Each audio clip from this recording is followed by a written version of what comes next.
Youths were battling for a win to boost their chances of avoiding the playoff, and they were on the front foot in the early stages. They were looking for a penalty kick when Paul Murphy hit the ground as he went to take the ball past goalkeeper Kieran Gallagher.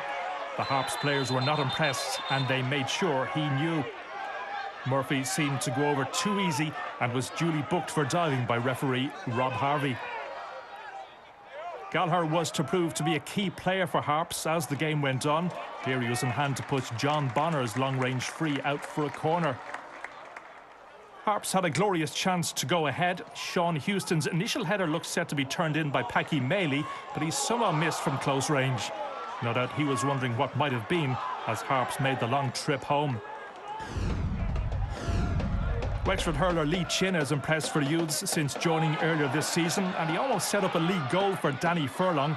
He popped up to try his luck with a shot that Gallagher made sure did not beat him. The Donegal men were looking to keep just a third clean sheet away from home in the league this year. Harps had a shout for a penalty as they pressed for a goal.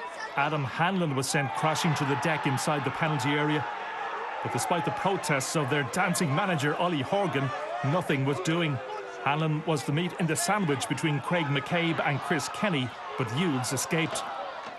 After that let-off, Youths pushed on as they sought to claim full points. Conor Whittle had this shot that was kept out by the impressive Gallagher. He was proving to be Harps' star man.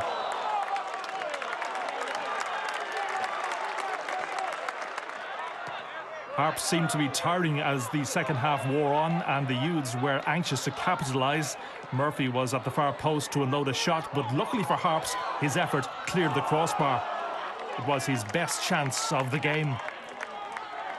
And Murphy was involved again as Youths cranked up the pressure. His ball out wide found its way to Kenny, but that man Gallagher was on hand again to frustrate Youths. At that stage, they must have known it was not going to be their night. It ended scoreless to leave Harps almost safe. For their part, Youths were still in with the chance of finishing third from bottom with 2 games remaining in their schedule.